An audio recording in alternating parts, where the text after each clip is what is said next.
और भी ज्यादा शॉक्ड हो चुका था। उसकी प्रॉपर्टी का वो गार्डन खत्म होने का नाम ही नहीं ले रहा था। लगभग 10 मिनटों तक और चलने के बाद ही वो गाड़ी एक ऐसी बिल्डिंग के सामने आकर रुकी जो किसी किले से कम नहीं थी। वो ये तो जान गया था कि टाइगर होने के नाते उसके हाथों में ताकत कितनी ज्यादा थी, लेकिन अब वो इस बात से भी वाकिफ हो गया था कि उसके पास संपत्ति भी कितनी अधिक थी।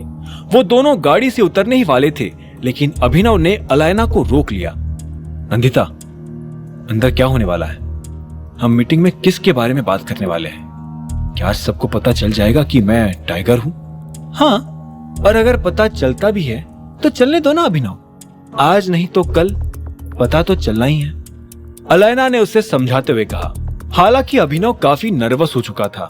उसके चेहरे पर डर महसूस करते हुए अलायना ने उससे कहा, अच्छा ठीक है, तुम अपनी ओर से कुछ मत कहना, मैं और अकरम संभाल लेंगे, ठीक है? हम वैसे भी यहाँ सिर्फ प्रॉपर्टी के काम से आए हैं जो सिर्फ कागजों में होगी। अलायना की बात पर थोड़ा भरोसा करके अभिनव ने सिर हिलाकर हामी भरी और फिर वो दोनों गाड़ी से उतर गए। उनके उतरते ही 2 गार्ड्स पास आ गए और उन्हें घर के अंदर ले जाने लगे।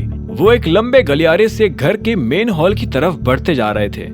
गुस्से से लाल हो रहा अभिनव अपने आसपास उन आलीशान दीवारों, मूर्तियों और पेंटिंग्स को देखे जा रहा था। वहां एक भी चीज 1 करोड़ रुपए से कम की नजर नहीं आ रही थी। इतना सब कुछ देखने के बाद ही अब उसे महसूस हो रहा था कि उसके पिता कितनी बड़ी हस्ती थे और टाइगर नाम भी अपने आप में कितना जोर रखता था। हालांकि अब यही बात उसे कहीं ना कहीं सता भी रही थी। उसके मन में अब सिर्फ यही ख्याल आ रहे थे कि अगर वो खुद टाइगर ही था तो उसे अपनी पहचान छिपाने में इतना डर क्यों लग रहा था। मेन गेट के पास पहुंचते ही गार्ड ने अपने इलेक्ट्रॉनिक कार्ड से उसे खोला और अलायना और अभिनव को अंदर एक लंबा और हैंडसम आदमी घड़ी में टाइम देखता हुआ नजर आया। गेट खुलते ही उस आदमी के चेहरे पर पहले हल्की सी चिढ़ दिखाई दी जो अभिनव नोटिस कर गया था।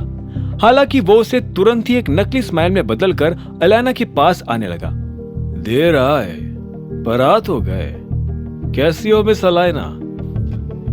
अलायना से ये सवाल करने वाला ये आदमी और कोई नहीं बल्कि मोंटी था।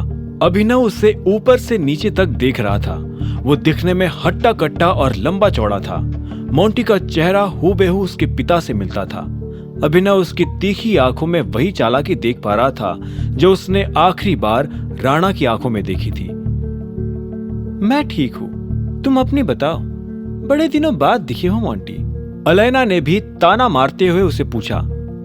अभी तक तो ठीक था, आगे का पता नहीं, इसलिए सोच रहा हूं कि अभी यहां से चला जाओ, मोंटी ने कहा।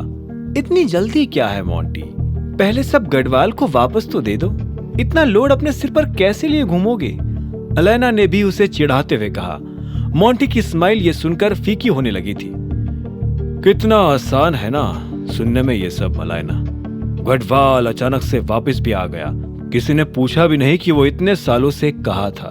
बस सब उसे प्रॉपर्टी पास करने के लिए तैयार हो गए और इतने वक्त से जो मुझे कई बार मौत का सामना करना पड़ा, कभी कभी तो खुद को टाइगर भी बताना पड़ा, वो शायद किसी के लिए मैटर ही नहीं करता। मोंटी की आवाज ऊंची हो चुकी थी। दूसरी ओर उसके एक एक शब्दों से अभिनव और अलायना का चेहरा भी रूखा पड़ते जा रहा था। अभिनव को ना ही मोंटी का चेहरा और ना ही उसकी बातें बर्दाश्त हो रही थी। वो सीधा मोंटी का गिरेबान पकड़ना चाहता था। जब अभिनव से रहा नहीं गया तो वो अचानक ही बीच में बोल पड़ा।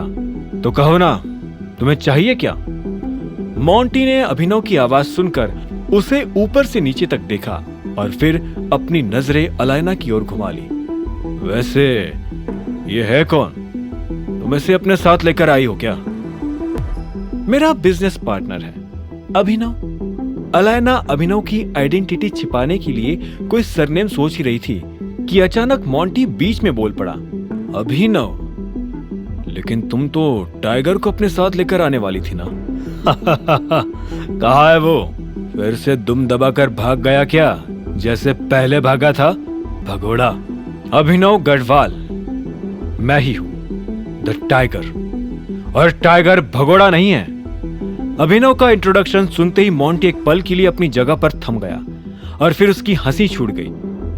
अरे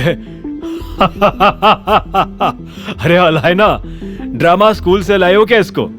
बढ़िया एक्टिंग कर रहा है ये। थोड़ा और अच्छे से करता तो मैं मान भी लेता कि यही टाइगर है। एक तरफ मोंटी के ठहाके बढ़ते जा रहे थे तो दूसरी तरफ अभिनव का पारा। उन दोनों के बीच अलायना घबरा गई थी। उसे लगा था कि अभिनव अपनी आइडेंटिटी आज भी छिपाने वाला है, खासकर मोंटी के सामने। हालांकि उसने अचानक ही खुलेआम अपना इंट्रोडक्शन दे डाला था। मोंटी, यही है टाइगर। आगे की कहानी जानने के लिए देखें अगला एपिसोड सिर्फ पॉकेट एफएम के यूट्यूब चैनल पर, और द रिटर्न ऑफ टाइगर के सारे एपिसोड्स को सुनने के लिए डिस्क्रिप्शन में दी लिंक से डाउनलोड करें पॉकेट एफएम ऐप।